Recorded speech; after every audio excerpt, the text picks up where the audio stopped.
नमस्कार दोस्तों, SRH कहानियां में आप सभी का स्वागत है।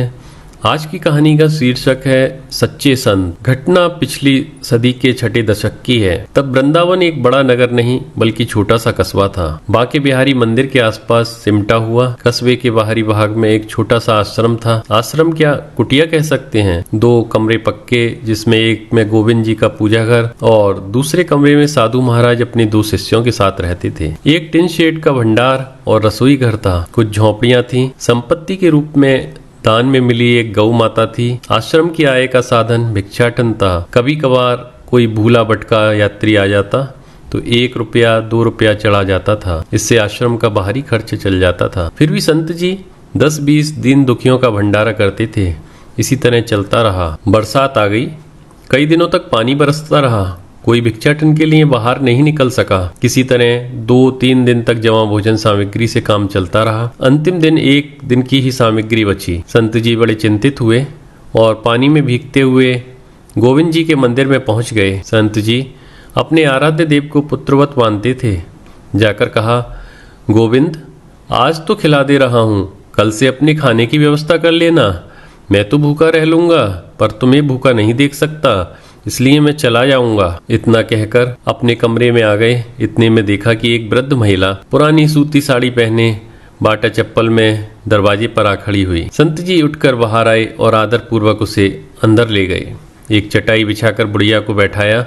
फिर बड़ी संकोच से कहा, माताजी, कुटिया में कुछ है नहीं तो आपको जलपान नहीं करा सकता। वृद्धा ने कहा, स्वामी जी, कोई बात नहीं, मैं एक काम से आई हूँ। संत ने कहा, माताजी आज्ञा करिए। वृद्धा ने आंचल खोलकर एक मुड़ा तुड़ा 2 रुपए का नोट निकाला और कहा कि मैं कल से इसे लेकर आश्रम घूम रही थी। कोई मेरे 2 रुपए अपने भंडारे के लिए ले ले। परंतु सबने दुत्कार कर भगा दिया। एक महंत ने कहा, मैं 2 रुपए लेकर क्या करूंगा, मेरे यहाँ सैकड़ों रुपए रोज खर्च होते हैं, आप इसे किसी भिखारी को दे दें। दूसरे ने कहा कि माताजी जाकर अपने रुपए से कहीं भोजन कर लीजिए।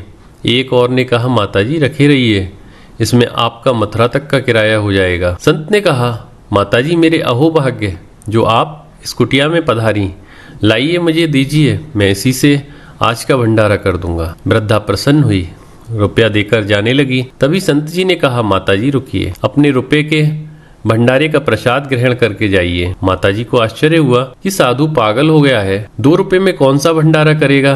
फिर भी रुक गई। संत जी ने अपने शिष्य से कहा, जाओ माताजी के 2 रुपए का नमक ले आओ और दाल सब्जी सब में डाल दो। आज का भंडारा माताजी के नाम रहा। अब माताजी ने कलम कागज मांगकर एक पर्चा बनाया। 50 बोरा गेहूं, 50 बोरा चावल, 5 कुंटल चीनी, 10 बोरा आलू, 5 टिन देसी घी, 5 टिन सरसों का तेल, 40 किलो मसाला, 40 किलो सूखा मेवा, 50 कुंटल सूखी लकड़ी। इतना लिखकर बाहर खड़े अपने नौकर से कहा कि इसे लेकर धर्मशाला में चले जाओ और मेरे बेटे से कह दो कि इतना सामान इस कुटिया में पहुंचवा दे। उस दिन समय नहीं था तो दूसरे दिन सब सामान लेकर माताजी अपने बेटे के साथ अपनी कार से कुटिया में पहुंच गईं। संत जी आश्चर्य में पड़ गए। पूछा कि माताजी आप कौन हैं? कौन? बेटे ने परिचय दिया, हम जयपुर के बड़े उद्योगपति हैं। माताजी की इच्छा थी कि किसी सच्चे साधु को खोजकर दान दे सके। संत जी ने कहा, पर माताजी मेरे पास इतना सामान रखने का स्थान नहीं है। माताजी ने कहा, इसकी चिंता मत करें, जब तक आपका आश्रम बन नहीं जाता ये सामान किराए के गोदाम में रखवा दे रही हूँ। बस आप ऐसे ही निष्प्रय बने रहें।